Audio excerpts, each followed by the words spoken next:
An annoyed male voice demanded she repeat the last few words. Surely he couldn't have misheard, right? The apple of Duke Whitlaw's I had just proposed to him. The girl realized she had messed up. She had just escaped the clutches of one monster only to break into the lair of another. The girl had mistakenly thought this cold, savage man could protect her. Fear gripped her entire body, but she knew there was no turning back now. There was almost no possibility of escape. The look in his eyes confirmed that. The man retorted that she didn't realize what she was offering at all. He closed in on her, leaving her no chance to resist, touching her face casually. The dark-haired man asked if she knew what marriage was. The man's finger traced across her lower lip, assuming she knew everything about matters between husband and wife. His hand became gentle, as if waiting for her to speak. She tried not to panic, saying she knew what married people did. Then she cheekily added that they weren't officially married yet. This bold move took the wind out of his sails a bit, but also made him laugh. A second later, he gave her a look of extreme disappointment and told her to get lost. As he walked away, she thought to herself that in the past, she would have been too ashamed to lift her head, but the problem was, that big shot, Alfred, was trading a gold mine to her father in exchange for her. Her father, without the slightest hesitation, was preparing to hand her over. She wanted to avoid this deal, and the only way was to find a better offer. The heroine walked up to the man and promised she would treat him well. If he agreed to her terms, she hoped this dark-haired man could offer the Duke the even more valuable Bennett gold mine, so she could stick with this man. The man asked back why she thought she was more valuable than his mine. The heroine retorted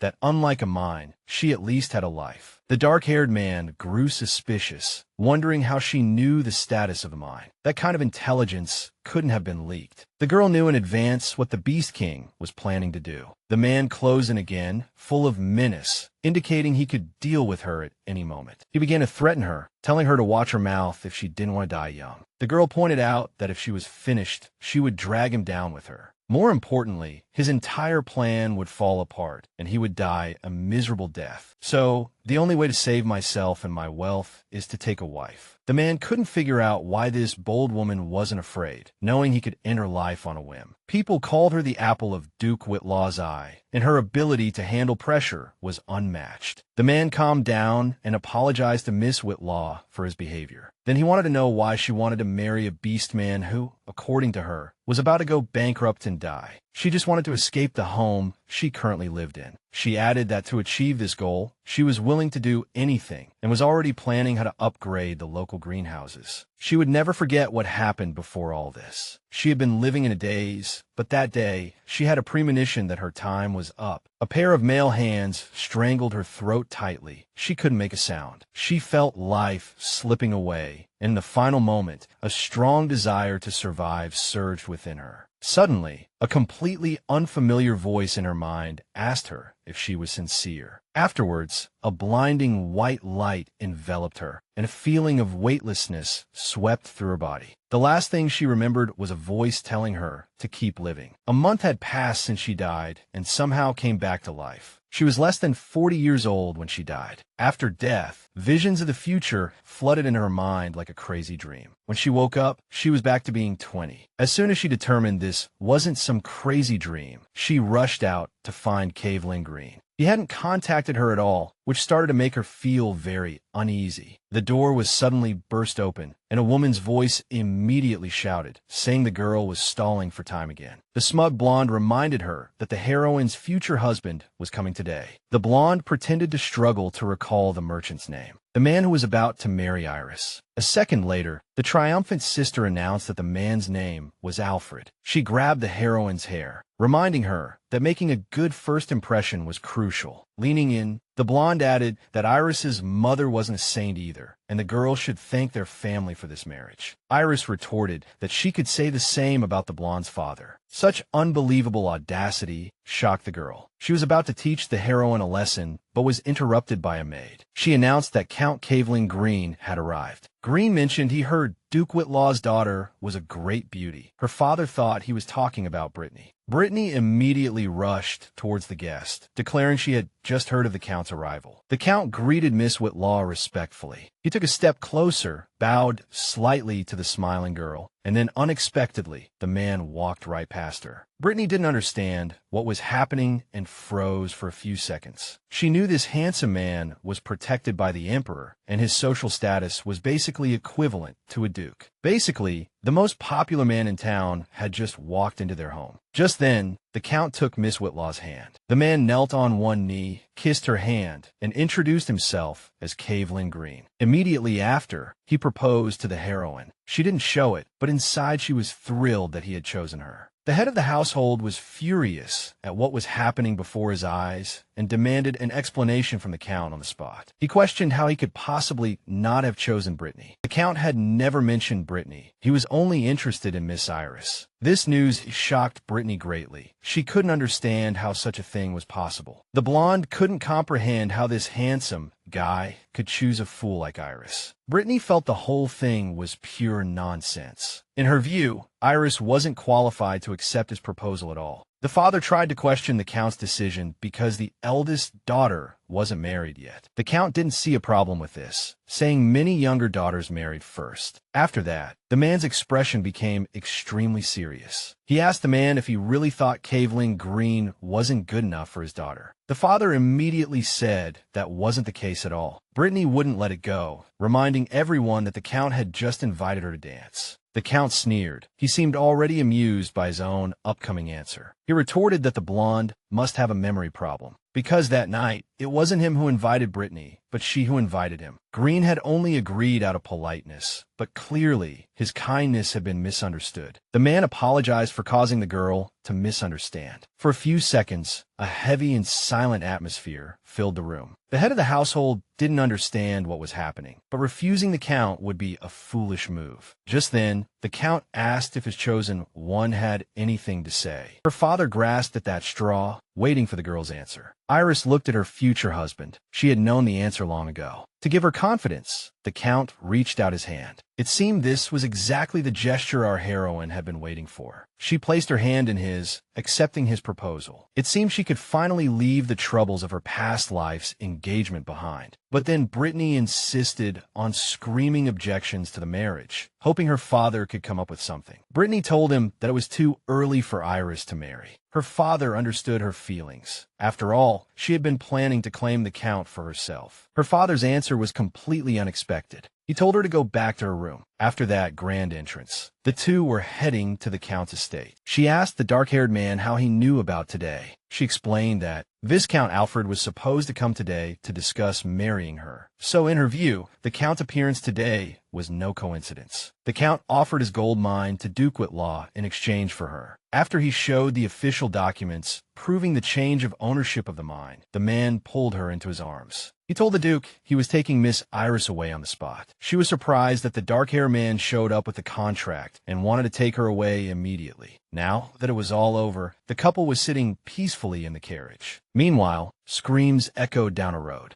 Mercenaries had ambushed a carriage and had already taken out all the guards. The carriage owner was terrified, thinking he was next. The man was shocked that these three masked men had easily dealt with his elite guard squad. One of the mercenaries decided to personally finish off the last guy. The man screamed for the mercenary to stay away, but the masked man didn't listen and drew his sword again. The new couple didn't hear or see any of this. The girl wondered how much longer the ride would be. She remembered rushing there in a hurry last time, but the situation was different now. Iris noticed the Count was looking at her expectantly. She asked him what that look meant, but he only said she looked too relaxed. Considering her situation, the girl knew what the Count was implying. Basically, she had sold herself, yet she wasn't nervous at all. Her future husband pointed out that although she had escaped her home, she shouldn't let her guard down. Thinking of a new home as some safe, cozy little haven was dangerous. The girl understood, because her future husband was actually a beastman. The man added that she shouldn't act as if she knew everything, because she actually knew nothing. Afterwards, Kevin thought, how is this girl going to protect herself now? She looked at him and just gave him a mysterious smile. She was afraid of this man, but far less than she was afraid of going home. The girl pointed out that even after she told him the future, he clearly didn't fully trust her. Then, Iris held his hand and said he had to see those events happen with his own eyes first. That was the only way he would believe her. Suddenly, the man leaned in close to her, scrutinizing her carefully. A second later, he pulled her forcefully towards him. Now that she was sitting on him, the Count replied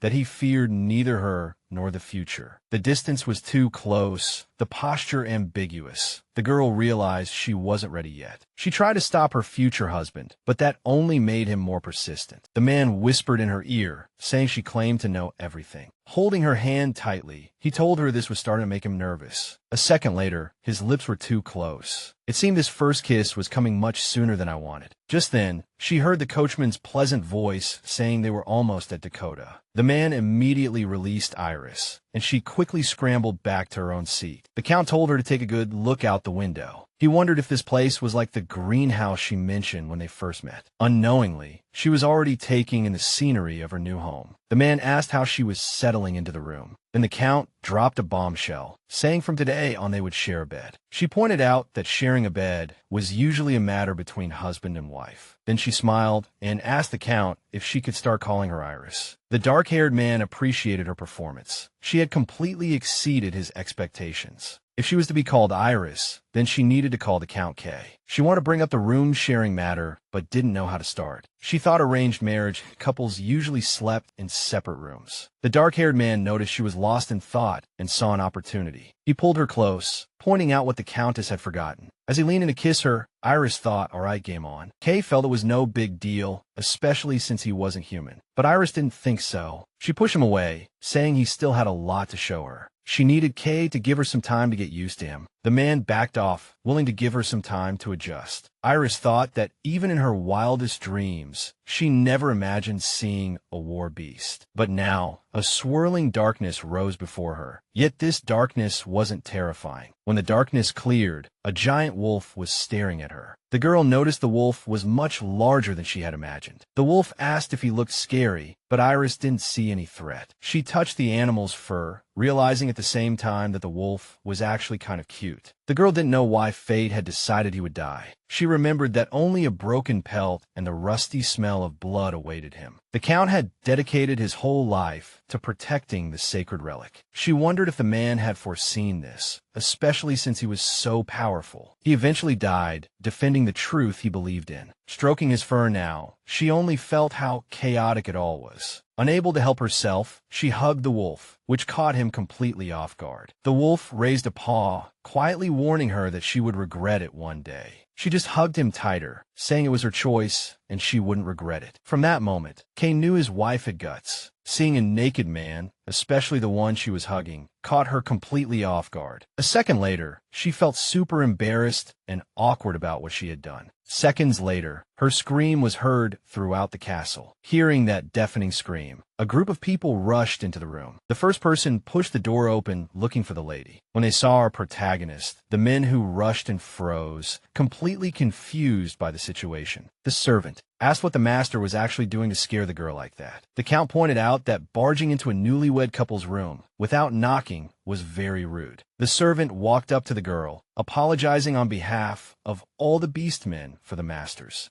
Unusual behavior. Meanwhile, another servant was trying to make the Count understand that, hey, maybe you should put some clothes on before greeting a lady. The man added that their master was usually a true gentleman. The servants would be ready to help their mistress at any time. Anyway, by the time the apologies ended, the two servants finally managed to get the Count fully dressed. The girl looked around at everyone and suddenly burst out laughing. Afterwards, the men finally decided to introduce themselves. The blonde one was Nathan, a master of close combat. The servant on the right was Wallace, and the one on the left was Eugene. Wallace asked the girl to take care of their boss, as he obviously needed a woman's care. The disgruntled groom-to-be pointed out that he hadn't finished showing her the mansion yet. The servants understood the Count wanted to be alone with the girl and quickly left. As soon as they were gone, Kay called the servants little rascals. Even so, they got along well because they were family, a pack. The girl hadn't expected this dark-haired man to call his servants family. The heroine thought maybe she would become a member of their family too. Meanwhile, Brittany was fuming with rage over her sister marrying Count Green. She couldn't understand how her father could do this to his favorite daughter. Her father tried to explain to his blonde daughter that this marriage was extremely beneficial to the family because of the mine he gifted. The girl didn't care about the family's interests or the mine at all. Brittany believed the Count should belong only to her, definitely not to that slut. Brittany's mom pointed out that her daughter's efforts to become the Countess were a pure waste of time. Mom was surprised that the annoying weed she raised actually came in handy, and the head of the household believed Brittany's achievements would far surpass Iris's. Why obsess over a Count when Brittany had hopes of marrying the Crown Prince? The possibility of becoming the Crown Princess immediately cheered Brittany up, and she calmed down about Iris stealing the Count. She had already started plotting how to take revenge on her little sister. The girl decided writing a letter was the best start. On her first day in her new home, night fell unknowingly. The Count noticed their lunch had turned into a late dinner. He was curious what part of his castle Iris liked best. It was hard for her to choose. The whole place was comfortable, and the castle's decor was tasteful. The man had been showing her around the palace for hours. This time, he was talking about the ballroom. The couple walked hand in hand, though both felt a bit strange. Iris thought the man could have just asked the butler to show her around. Kay decided to show her everything personally, which was a surprise to the girl. The heroine sensed that this man was sincere towards her. Now, this dark-haired man seemed much friendlier than when she first met him. At dinner, the girl thanked her future husband for showing her everything personally. His image flashed in her mind as Kay changed from wolf back to human form. The man's gentle touch pulled Iris back from her thoughts. He wondered if she wanted to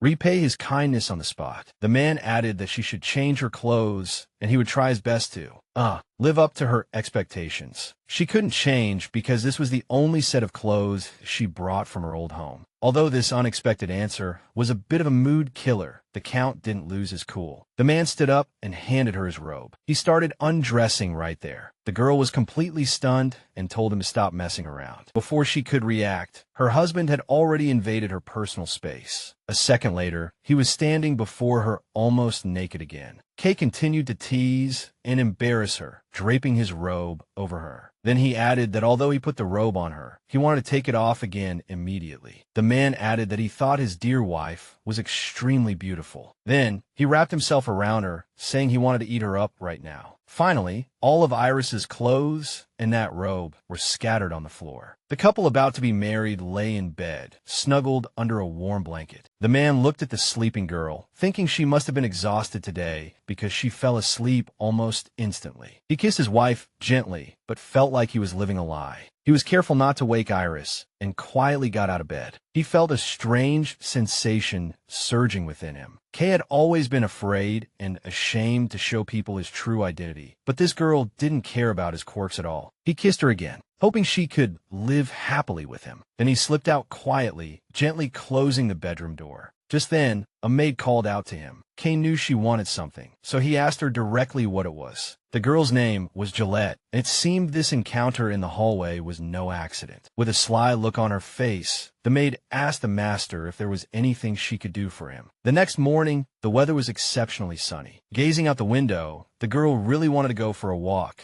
maybe have some sorbet. Fulfilling these wishes was a problem because she had no spare clothes. The maids had taken her dress. In her past life, the girl never thought about these trivial things. A knock on the door pulled Iris back from her thoughts. She wondered who was visiting so early. It was one of the servants, about to introduce someone to her. The door opened, and Wallace walked in with a stranger. The blonde man hadn't been able to introduce himself yesterday because he wasn't informed of the lady's arrival immediately. Turns out he was the Count's butler, named Jamie. The butler told the girl that until he arranged a maid for her, she should tell him if she needed anything. Iris wanted the man to call her by her first name, but he refused. The girl immediately asked Jamie to help her find some clothes. The man had already arranged for a tailor to come over the weekend. The girl clarified that she needed clothes she could wear right now. Right now, Iris remembered Nathan was about her size, so she wanted to borrow some clothes from him. Wallace thought it was improper for a lady to wear servant's clothes, and the girl hadn't considered that Nathan was a man.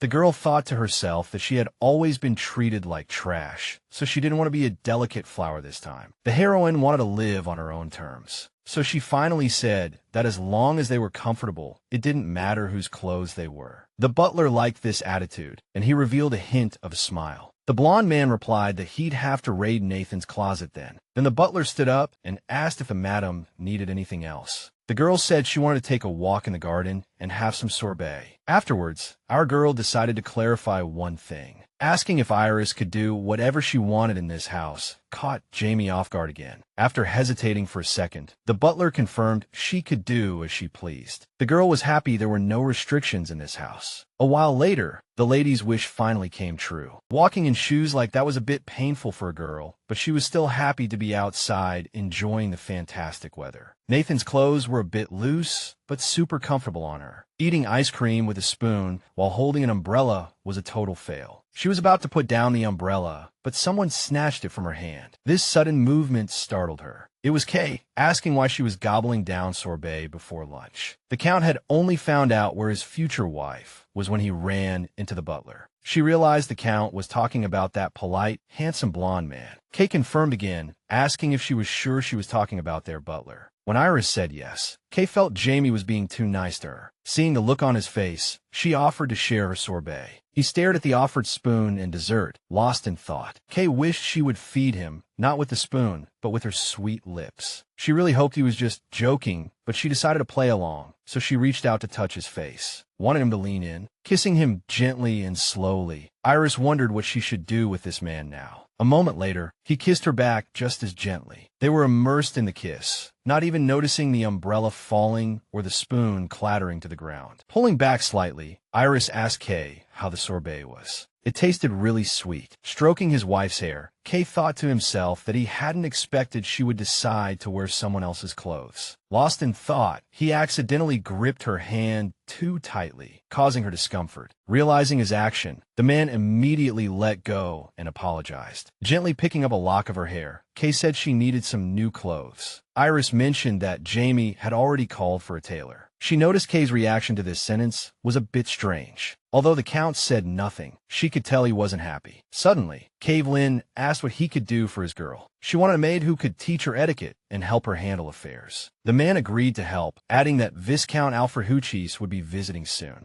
The man pointed out that the Viscount was coming to demand the fulfillment of the engagement contract. He looked at the lady intently, then popped the question. Kay wanted to hear her opinion on what she thought about Huchi's visit and what they should do. Kay wouldn't let that Viscount within a mile of her, so he suggested just killing him. It seemed the Count's threat wasn't a joke. The girl stared at her chosen one, completely unsure how to react. Count Green just sat there, waiting for Iris's answer. The silence stretched on, and she felt like she was seeing a whole new side of Kay. Finally, she sighed, saying there was no need for such drastic measures. And then Iris added that, incidentally, it wouldn't hurt to obtain the mining rights for the Lavanna mines from him. The girl hoped the Count would give her that mine as a wedding gift. The heroine was certain Alfred wouldn't give up so easily. She imagined Hutches flying into a rage at Whitlow Manor right now, begging her to return. And don't forget Brittany. She certainly wouldn't be happy that Iris was now a countess. She was probably already plotting, trying to find a way to ruin Iris. The girl felt that those two would surely appear at the manor very soon.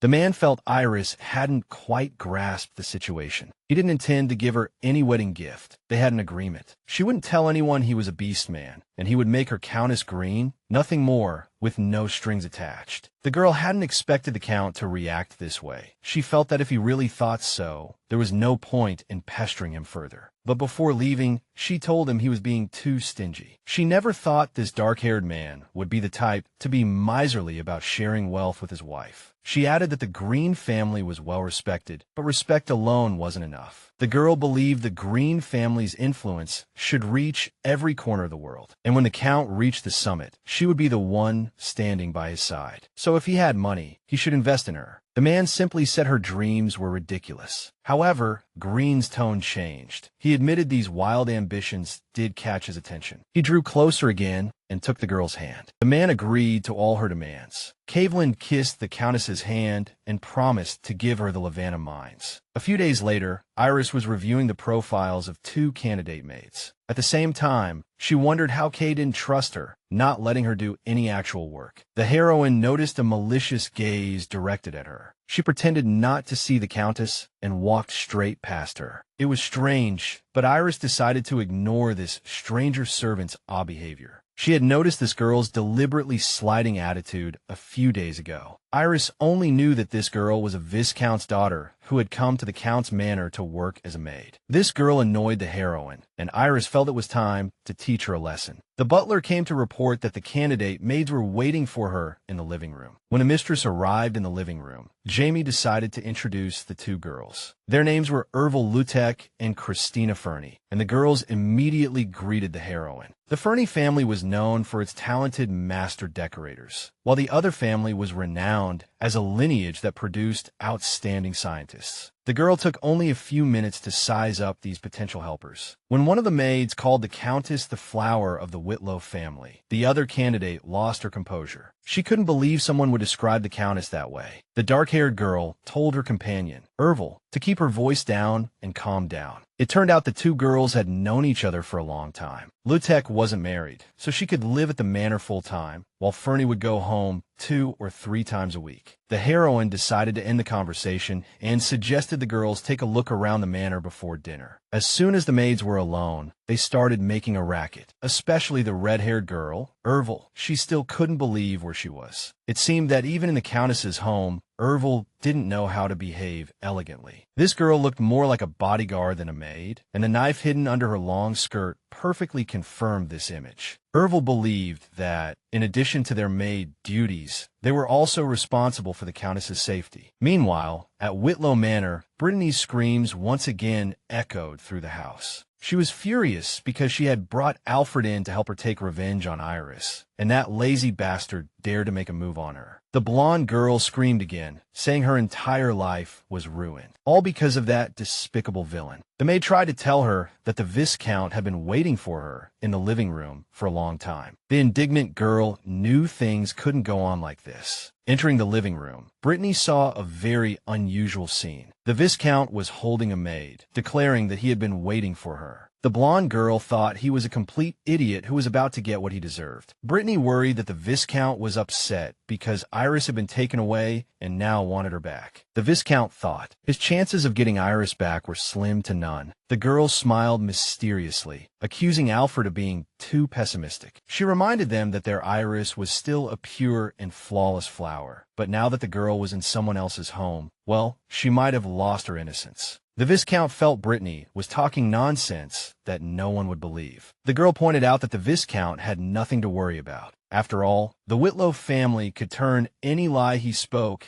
into a profitable truth. Christina carefully combed the Countess's hair. The maid was grateful that the mistress had so warmly welcomed a second girl to work. For several days, the two girls had been serving the heroine. There was no awkwardness between the girls and Iris. Everything was going smoothly. However, clearly, a problem still existed. The girls heard someone making a loud commotion behind the door. Christina asked if she could go out and mediate. The girl granted her permission, watching the maid disappear behind the door. Iris sighed. She could hear scenes like this almost every day now. It wasn't Ervil's fault. It was just that the Count's maid, Gillette, was always at odds with her staff. Instead of solving problems, their conflict quickly deepened. A loudly shouting Ervil and Christina returned to the Countess's room. Christina was very calm, but even she was starting to lose patience with her friend's fiery temper. Ervil had something to tell her mistress. The girl did as Iris said, but she was furious that Gillette was always meddling. The heroine sympathized with the maid. She knew things must be tough. Just knowing that Miss Ervil understood the problem made her beam with joy. It turned out Gillette also said she was in charge here, so all questions should be asked to her, not Iris. Christina felt this maid was simply too much. Iris also felt that this maid of the Count was pushing her luck. Unexpectedly, the heroine replied that Gillette's suggestion was actually quite helpful. The girl smiled and added that she happened to need another maid. A while later, Gillette was sitting in the living room waiting for the Countess. Gillette couldn't figure out why Iris wanted to see her. The girl had been waiting on the sofa for over half an hour. Iris finally walked into the living room, and the maid curtsied to the Countess. The heroine noticed that this girl never showed enough respect when speaking to her. However, perhaps the girl hadn't received enough education before, so it wasn't the maid's fault. This Viscount's daughter had lived in this manor as a maid for a long time. Being the only girl here, she very likely had a secret crush on Count Green from the start. Judging by Gillette's behavior and her reaction to the Countess, this wasn't hard to guess. Iris felt this person was so confident because she was good-looking. Until she officially gained the title of wife, Gillette would treat her as a rival. The girl still didn't understand why she had been called here. Iris maintained complete composure and asked her to sit comfortably on the sofa.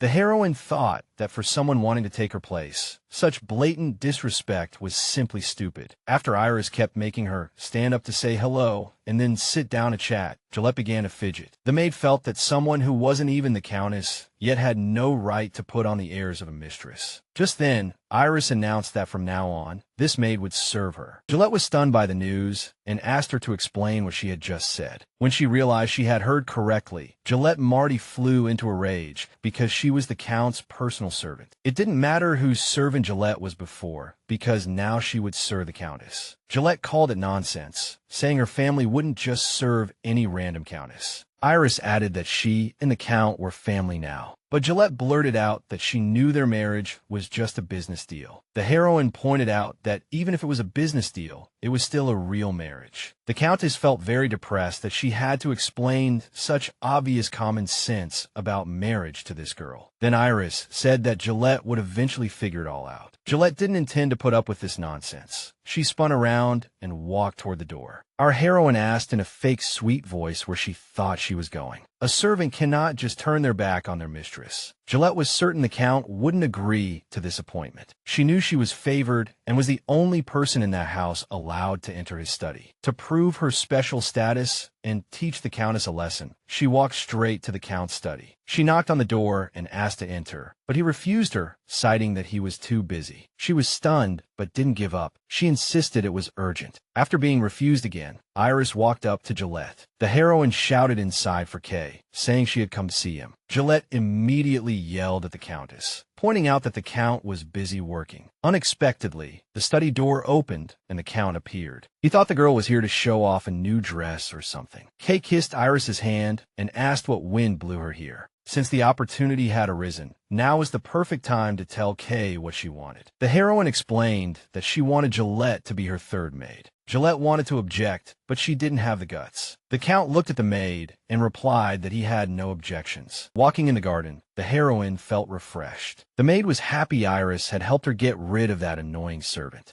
Ervil was talking about how tense things were with Gillette, but she suddenly shut her mouth. The reason she shut up was that Gillette was walking toward her heroine. Gillette silently gave a polite bow to the Countess. It had been a week since Gillette became Iris's maid, and the girl was indeed much more obedient. However, she hadn't really made friends with the other maids, and her attitude toward Iris was still poor. After that awkward encounter in the garden, Gillette decided to leave the Countess as soon as possible. Ervil didn't like that she slipped away so quickly, so she shouted at the maid. She started yelling that Gillette thought too highly of herself to associate with ordinary servants. The girl was convinced that the snake plotting behind their backs was tearing them apart. The heroine carefully pondered her friend's words. Maybe Ervil was exaggerating, but Iris really couldn't figure out what Gillette was up to. Soon, rumors began to circulate among the maids that the Countess wasn't wearing a wedding ring. This led to speculation that the Count had married out of expediency. According to Gillette, because the marriage was just a formality, they decided to skip the grand celebration and all the red tape. One of the maids added that her previous employer also had a marriage of convenience, but they still held a wedding. The maids listened to Gillette's story with great interest. Their gossip time was interrupted by the butler's voice. The maids apologized and scattered to do their respective chores. Jamie had had enough of this kind of talk. He noticed that the maids' gossip about the Count and Countess was getting more excessive by the day. The man wanted to stop these rumors, but Iris thought these trifles weren't worth paying attention to. On the way, the butler suddenly ran into Cavelin. The Count was deep in thought and seemed happy to see his assistant. He asked where the butler was going, confirming he was on his way to Iris. Then Green snatched all the documents from the servant's hands, saying he would take them to her himself. Jamie felt played, but you can't argue with the boss. When the Count entered, the girl was busy reading a book. She was very surprised to see Kay, while he was glad she wasn't busy. The dark-haired man thought that since he happened to be free today, he'd drop by. Besides, he happened to bring the things she asked Jamie to get, which was also a good excuse to visit. The Count wasn't sure if she had seen the entire mansion yet. When he found out Iris hadn't seen everything, the Count decided to take action. He pulled her close and suggested they take a tour together. Caught off guard by him leaning so close, she blushed. Taking the Countess's hand, Kay mentioned there was a real problem in the house, a real troublemaker. She simply retorted that perhaps Cavelin hadn't trained it well. When the Count realized she was referring to his former maid, Gillette, he was stunned. Kay panicked, thinking Iris believed he had an affair with Gillette. The girl just pointed out, a bit shyly, that he was standing too close, making it uncomfortable. The man didn't see anything wrong with it. He held Iris's hand tighter, saying he was the only one entitled to be this close to her. Then he added that she was also the only one entitled to touch him. Kay whispered in Iris's ear that he tolerated that maid only because her family was still useful. This didn't really move her, so she asked him to get rid of that useless maid. The Count agreed. In exchange, he wanted to let her in on a huge secret. Afterward, the dark-haired man took her to a place, and they walked for a very, very long time. After a while, Cavendish announced they had arrived. The girl commented that the tower looked very eerie. The man asked her to wait a moment, then began to transform into a wolf. After transforming, he pressed his paw against a circle on the wall. It turned out this door could only be opened with a paw print. Now the girl was full of curiosity about this place. It turned out they had come to a place where magical relics were stored. The Count kept talking about the power of the relics and the need to respect those who could use them. The girl was stunned by the sight before her, and she didn't hide it. Our heroine was so excited she could hardly breathe, seeing these relics so close up. The wolf warned Iris that she absolutely must not touch these relics, because it was dangerous. Someone had once accidentally touched a relic and died on the spot. There were even records of people dying just by standing next to a relic. Ancient notes mentioned wizards who could control the relics. Perhaps those wizards still existed, but they might not dare risk touching these items. The wolf added that the relics in front of them were relatively safe. For example, this sword could heal the wounded and sick, while this cloak could make a body invisible. The Count stopped speaking, his wolf ears pricking up sharply. In his beast form, Green could perceive everything more keenly, so he knew a visitor had arrived. It seemed someone had arrived at the manor. The visitor was the person she least wanted to see, her husband from her past life, Alfred Hutchess. Most of the maids were trying to eavesdrop on the visitor's words. He was recounting his first kiss with the girl, emphasizing her beauty and tenderness after that kiss. The Viscount decided to dedicate his life to Iris. The butler thought this guest was crazy, especially after he claimed Iris felt the same way about him. Alfred finished his speech, knowing he had spoken very successfully. He replayed his words in his mind, making sure he hadn't messed anything up. Hutchess couldn't believe such cheesy lines had such a powerful effect. A maid warned the others that they needed to hurry because the Count was coming back. The maids ran out of the room in panic. The Count commented that they had too many guests lately. Then Cavendish added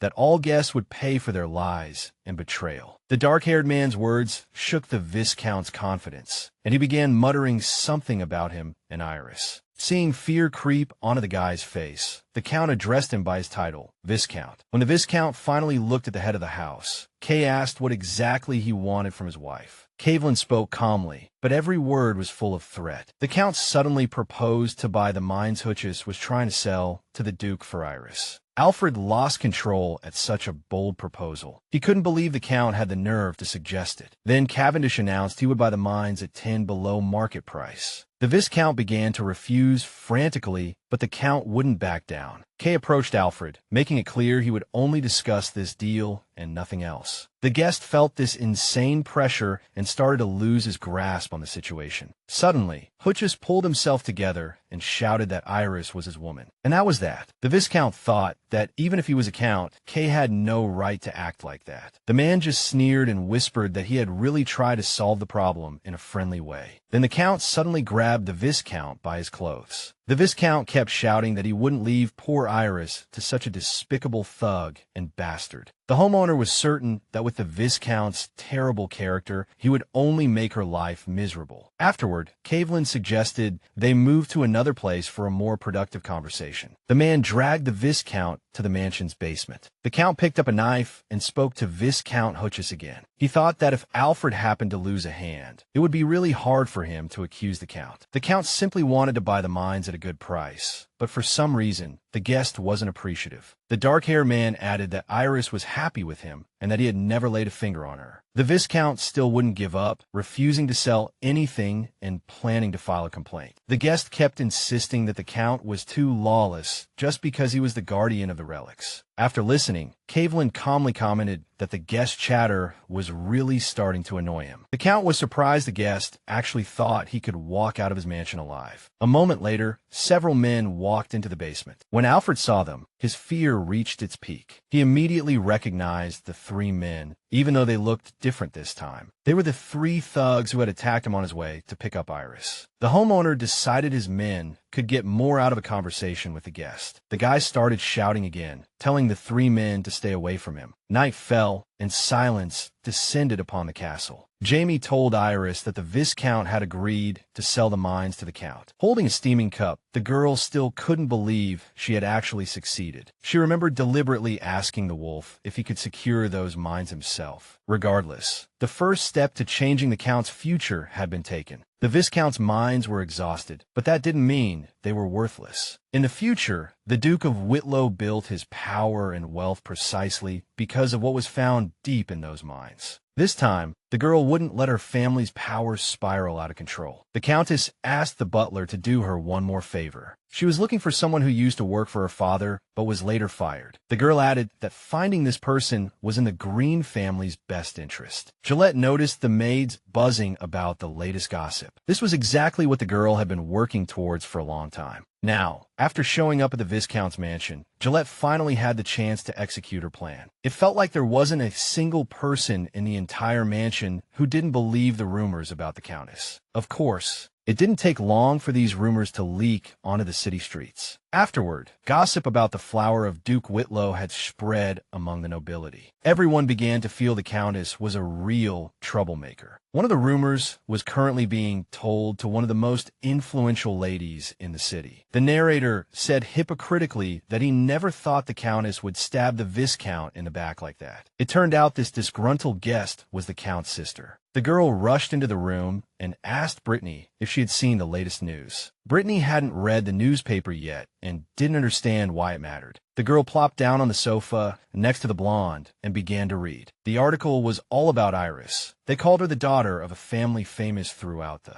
entire continent. Next to the girl's photo, the headline boldly stated that the Countess's secret life had been exposed. The reporter feigned shock, saying no one knew about the marriage between the patriarch of the sacred family and the noble flower. It went on to say that this noble flower was actually a real troublemaker. The girl was stunned that the Countess had been this kind of person from the start. Brittany only said the rumors spread too fast. Then, the blonde girl confirmed to her friend that her sister had indeed become a Countess. Reading that article, the girl's mood instantly improved, but she would never admit to anyone that the Count had proposed to her personally. Brittany wanted everyone to think Iris was chasing every man she could find. If that happened, everyone would think she was loose, which would sooner or later completely ruin her reputation. And when that happened, the Count would kick her out of the house so fast it would make her head spin. Brittany pretended not to believe the rumors, but her friend was already fully convinced by what the article said. Her friend asked Brittany if she knew the Count's sister, Henrietta. It turned out Henrietta and Countess Nilani were very close, but Brittany knew nothing about this. My friend was shocked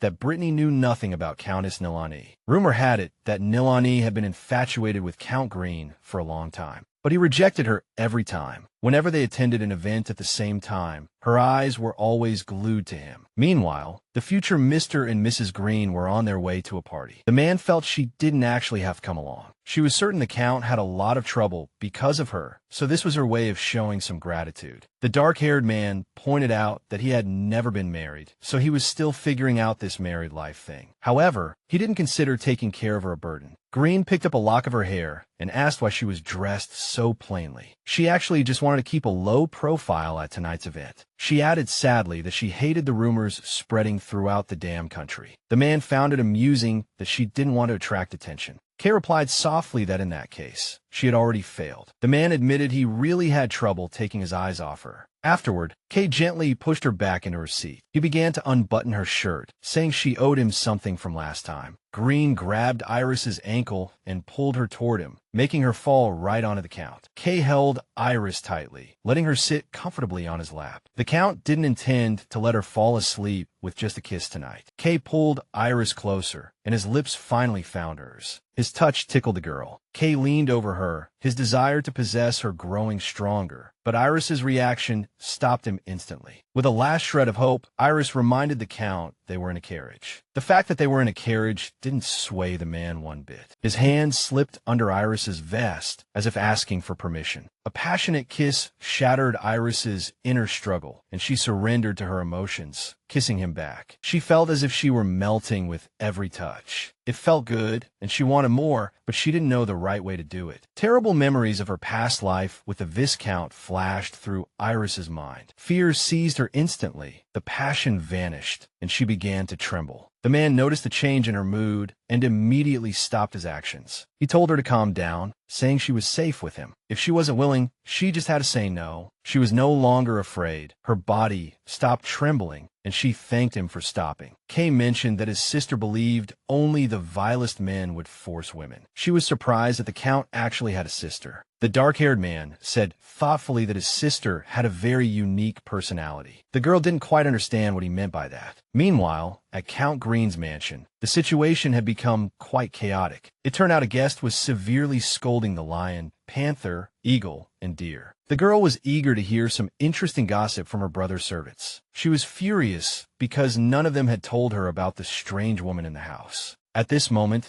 the servants were terrified. The master's sister was scarier than the master himself. After calming down a bit, the girl said that since things had come to this, regret was useless. Now she wanted to know where that stupid wolf was and demanded the servants call him over immediately. The driver announced that they had reached their destination. Kay was surprised that the heroine would want to come to such a place. She had traveled all this way just to personally introduce herself to the target of her trip. The person they were meeting was sitting amidst a pile of empty and full wine bottles. He had hit rock bottom again today. The man saw someone approaching and trying to talk, but the alcohol was going to his head. A few seconds later, his vision cleared, and he finally recognized who was standing in front of him. The man's name was Gouger, and he immediately recognized Miss Iris. The girl introduced Gouger to her husband. This man used to be the butler at the Duke of Whitlow's estate. Gouger was very happy to see his little girl had grown into a beautiful lady and married Count Green. The girl held her former servant's hand, thanking him for his constant support. She discovered that this man had lost his job simply because he cared about Iris. The man replied that even if he had to do it over, he would make the same choice, because he saw that the girl was being treated too harshly. Kay remembered the butler had said that finding this man was crucial for the Green family, but he still couldn't figure out why the girl needed this man, especially since they hadn't seen each other for many years. The dark-haired man said nothing, but he still felt the matter was very strange. Iris got straight to the point, saying she had a favor to ask of an old friend. She wanted him to be the manager of the Lavanna mine. Iris hoped this man could personally handle everything, from hiring workers to managing mining operations. Gouger tried to refuse, saying he had become a mess and that such management work carried heavy responsibility. The girl stood up, trying to make him understand that what mattered was who he could become, not what he was now. She considered Gouger the only person she fully trusted. The man was shocked by how confident the girl had become. In the past, she didn't even dare to look a maid in the eye. He felt like he was talking to a completely different person. Gouger bowed and said his life was now in her hands. After the conversation ended, she walked out, and Kay immediately complained that she could have notified him of this visit beforehand. It turned out Kay didn't want anyone who had worked for the Whitlow family to enter his territory. She retorted that he wouldn't be working in the mansion, but at the mine. Iris added that his subordinates would listen to him and wouldn't be loyal to her. She was sure they wouldn't betray him, but to protect him, they would easily get rid of her. Back in the day, Gouger's excellent skills were recognized by the royal family. Iris added that a husband who always meddled in his wife's affairs would soon become annoying. The man was dumbfounded by these words, not even knowing how to respond. Afterward, he just took a deep breath and smiled. He agreed to be a husband who only silently supported her from the sidelines. Subsequently, the couple returned, and Kay decided to bring up the letter he had received. The letter said that Kay's sister had arrived at the mansion the day before. It was very likely his sister had heard rumors and found out about the wedding, coming specifically to stir up trouble. She remembered her husband's family from her past life. They had been harsh to the protagonist. They always found fault with her because she failed to produce an heir for them. Iris told herself that all these memories belonged to her past life. She knew what it was like to face the Alfred family, and now she had to understand Kay's family. Suddenly, the dark-haired man cheered up and clapped his hands. He smiled and asked how long he had to endure those rumors, depicting him as a pathetic loser. The girl didn't expect him to care about gossip, but he was just thinking about various possibilities. The girl wondered if they should start quelling the rumors about them now. The next morning, Gillette's voice echoed through the mansion. She shouted orders loudly to the servants, demanding they clean the entire house spotless before the Count returned. Henrietta and Nathan watched this scene silently. The mansion master's sister was very curious about this girl. She acted as if she were the master here, bossing everyone around. When Henrietta discovered she was just a maid,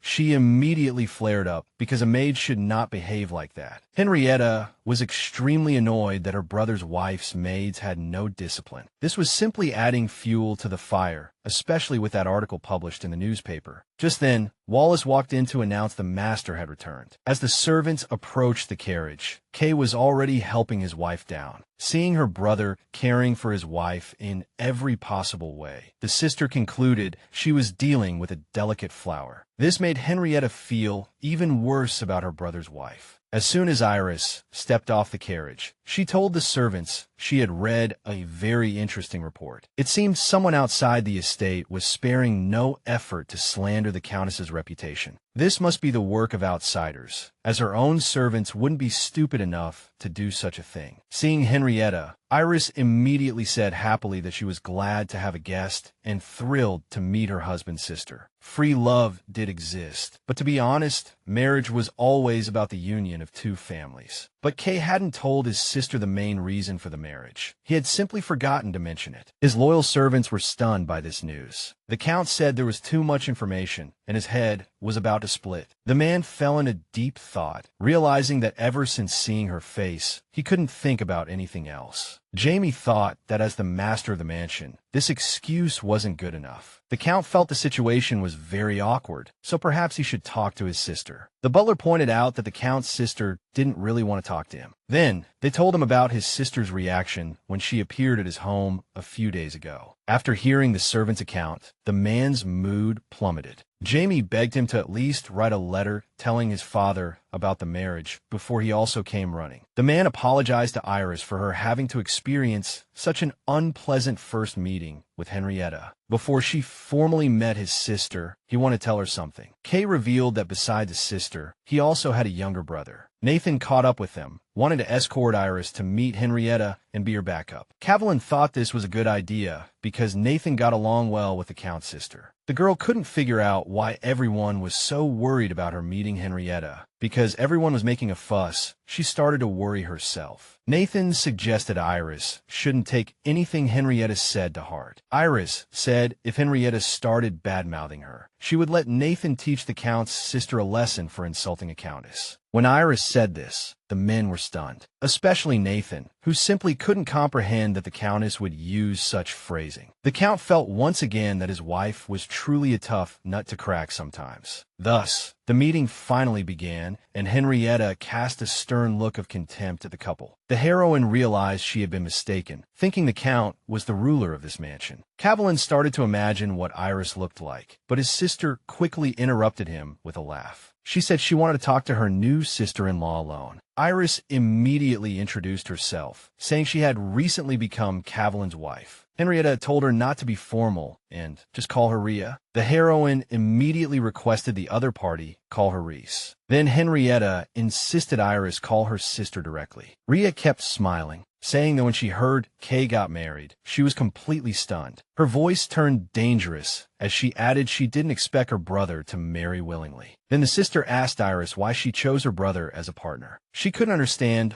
living with a madman who didn't even tell his own parents about his marriage. Just then, Nathan interjected, asking Miss Green to watch her language. The girl replied that the reason she chose Kay as her husband was very simple, because she liked this person very, very much. He had a deep, steady voice, strong yet refined features, and a chiseled jaw with a hint of stubbornness. When Kay smiled, it was like the rustling of leaves in a breeze. The heroine concluded by saying she liked everything about him, from head to toe, without exception, and wanted to spend her life with him. A memory from her past life flashed back, their first meeting. She didn't even mention it, because what she had just said had already stunned the man. She also thought to herself that this man had fascinated her from the very beginning. The sister said she understood. Her sister-in-law's taste was indeed very unique. Henrietta then concluded they must have eloped because they were madly in love. The sister added she was disappointed in her brother. He should have at least invited the family to the wedding. Miss Green didn't understand why everyone looked so shocked. The couple pointed out they hadn't held any celebration or ceremony. They just went to register and were officially married. This made his sister furious. At first, she couldn't even sort out her thoughts. Finally, a roar about her good-for-nothing brother having gone crazy echoed through the mansion. A while later, the siblings were alone in his office. Cavelin wondered what his sister was up to, as her fake friendliness towards Reese was a bad omen. The girl told him not to worry. She just wanted to be friends with his wife. She also wanted to see if Iris could handle living with their crazy family. Then she pointed out that the problem wasn't whether she was nice to Iris or not. She reminded the man that rumors about them were all over the city now. The man admitted, yes, that was indeed a problem. Kay pointed out that he believed Iris's stepsister had spread the rumors. Henrietta suggested he solve the problem quickly by proving the facts were otherwise. He needed to stop people from looking down on his wife. The girl thought the best way was to hold the grandest, most luxurious wedding ever. The heroine excitedly realized that with all the guests coming to the mansion, she actually had some free time. Iris guessed Henrietta might have grabbed Kay to give him a severe scolding. This meant she could finally relax under a tree and open a book. It was a detailed history of the kingdom, stating that the Holy Kingdom had turned its back on beastmen long ago. Saint Benedict, who was supposed to be the next pope, was imprisoned due to a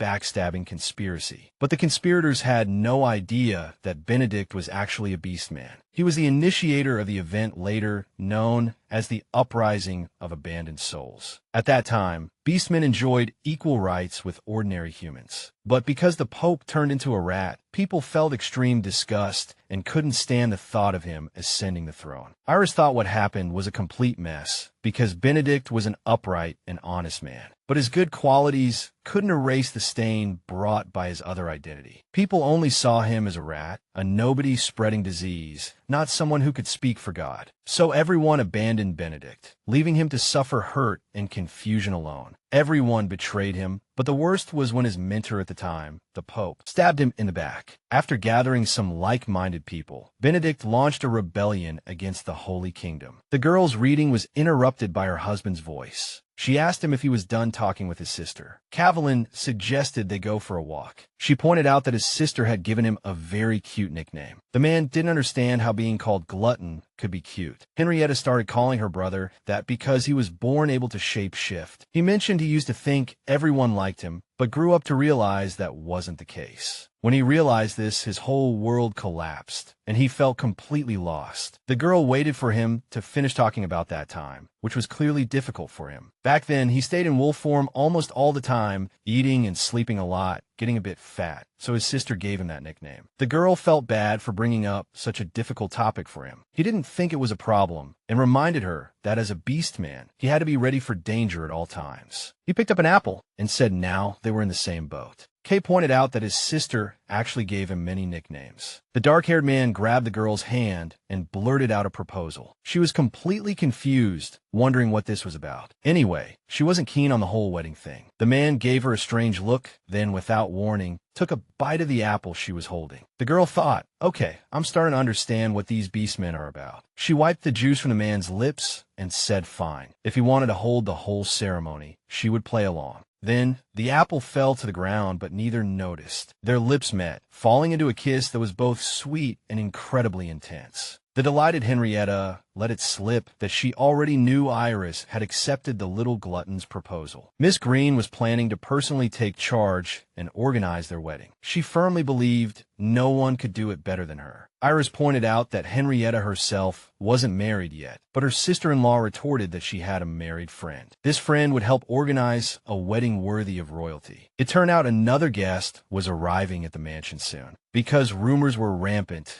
a priest from the Holy Kingdom was coming to the mansion to handle matter. Upon arrival, the priest said Kay's father was worried about the family's reputation, as the guardians of the holy relic were supposed to have a flawless name. Kay believed marriage was just a matter between two people and didn't understand why he needed his father's permission. The priest asked sharply if the Count really believed he achieved his current status entirely on his own. The master of the mansion wouldn't tolerate the priest's attitude. The dark-haired man told him in a dangerous tone to stow that meaningless bravado. Kay pointed out that only his bloodline could touch the holy relic and survive, so no one could strip them of their right as guardians. The frightened priest tried to remind him that he represented the Holy Pope and wouldn't tolerate such disrespect. The guest added that the church opposed the marriage to this lady, as it tarnished the honor of the Holy Kingdom. Therefore, the Pope mercifully annulled the Count's marriage to this lady and urged him to marry the woman chosen by the Pope. Kay confirmed if these words were conveyed by the Pope himself. After receiving confirmation, the Count replied that he understood the Pope's will, then continued drinking his tea. Kay concluded that the old man wouldn't dare defy him, so this must be some kind of dirty trick. Unfortunately, except for Cavelin, no one seemed to notice the dark-haired woman. Asked the man what would happen if the words about his wife were actually lies. Kay then asked what the church would do if all the rumors were proven false. The priest shouted that they were all true because the article was published in a legitimate newspaper. The guy tried to argue that the Count was just bewitched by the girl and had lost his mind. Kay retorted that marriage is a vow between two people. If the rumors were true, he would take responsibility and divorce. But if the rumors were nonsense, then someone was deliberately tarnishing his family name. In that case, the Pope himself would have to issue a public apology